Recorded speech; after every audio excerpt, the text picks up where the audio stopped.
Hi friends, it's Reverend Laurie Gist with Unity of Ocala for this week's Wednesday Love Notes on our 25th day of the Lenten season. 25th day. And the message for today is peace. There's an ancient Sufi story that goes something like this. There was a very wealthy king in a Mid-Eastern land sometime hundreds of years ago.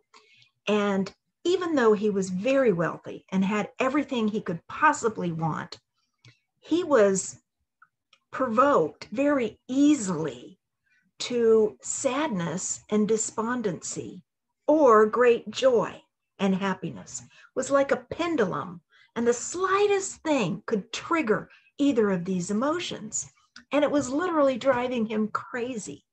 So he sent his people or his messengers off to this secluded place to summon a wise man who was considered an enlightened being at the time.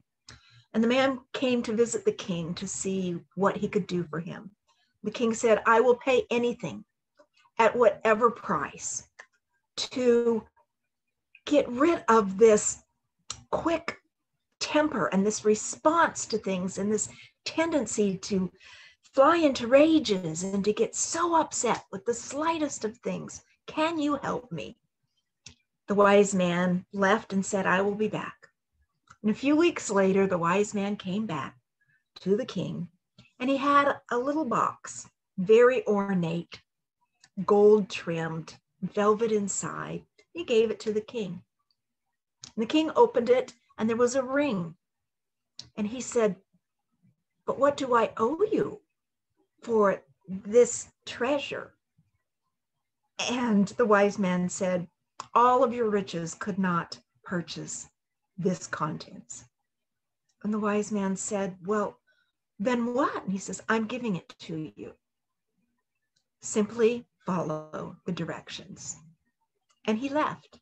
The king took the ring out, and he looked at the inscription on the inside of the gold ring, and it said, "This too shall pass."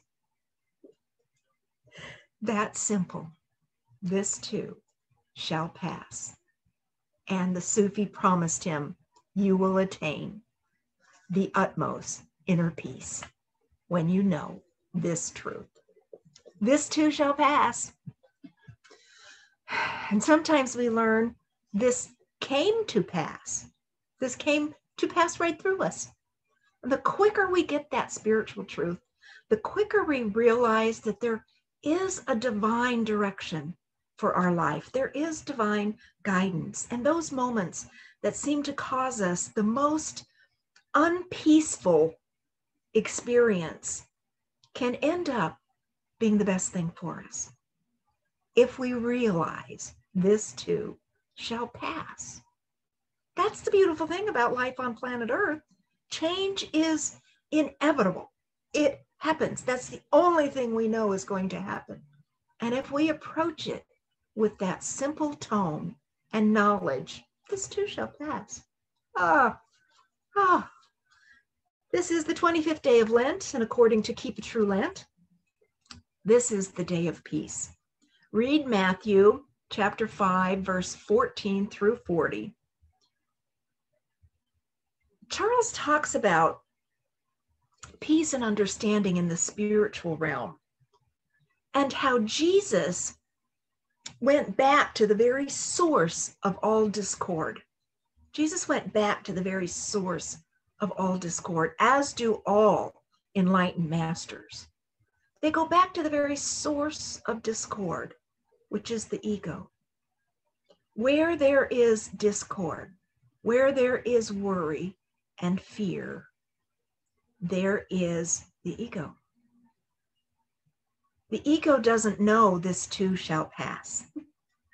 The ego thinks this will be here forever. This is our new norm. It's tragedy, danger, awful. Jesus did not stop to argue whether the cause was just or not. This is really key. Jesus did not stop to argue whether the cause was just or not. He went behind the source of all discord, and he saw it corrected. He said, agree with your adversary quickly. If any man would go to the law with you and take away your coat, let him have your cloak also. This was how convinced and how rock solid in steeped faith Jesus was. He was not swayed by persecution or flattery, praise or persecution. He was not swayed. He knew who his source was. That is peace beyond understanding.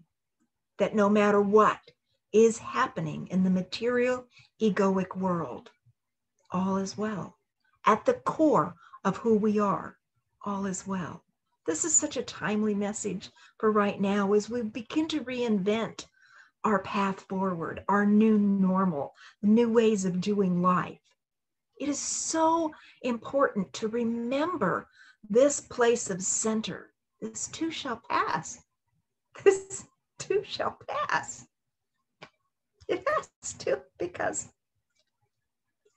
nothing is permanent on this planet. He knew the universal law of justice would adjust all matters. This is so key. You don't have to do the fight. It will settle out on its own. You don't have to tell that person how wrong they are. It will settle out on its own. Oh, to live like this, so free, so easy. That's our work this week. Knowing this too shall pass. This too shall pass. There is a Shakespeare poem that is so powerful. Still in thy right hand carry gentle peace, to silence envious tongues. Be just and fear not. Let all the ends thou aim'st at be thy country's, thy God's, thy truth. And Charles has a beautiful affirmation for this 25th day of Lent, where we practice, this too shall pass. I affirm, my mind is stayed on thee, and I rest in God's peace and God's power. May peace be you this week. I'll see you on Sunday as we enter that 5th Sunday in Lent, and it's a powerful one. And remember, on Friday, April 2nd, it is Good Friday. We are having a small sacred gathering at the church, but we'll also be filming it on that Friday. We're going to serve Holy Communion and have a prayer service and get ready for the weekend resurrection. See you Sunday.